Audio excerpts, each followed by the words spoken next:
Welcome to the Nerds. Today we'll show you how to use the Batu Seremban Count and Play Kit.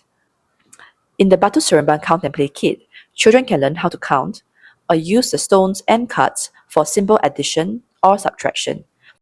For older kids, you can use the problem-solving cards for them to answer and use the stones as tactile learning props.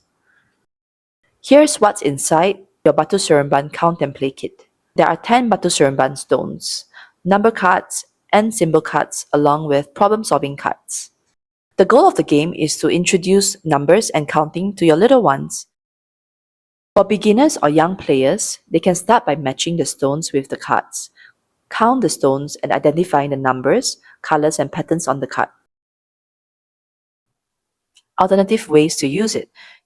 We introduce symbol cards that you can then use to teach them addition and subtraction. For example, 1 plus 2 makes 3. The children can also flip the card behind and use stones to join them to count the stones for addition or subtraction. Use the stones for hands-on engagement and discuss the results to reinforce mathematical concepts. Keep play interactive and explore different combinations of numbers and symbols, making learning an exciting and imaginative journey. However you play, it's all about learning through fun and connection. Tag us at the Nerds and share your game moments with us.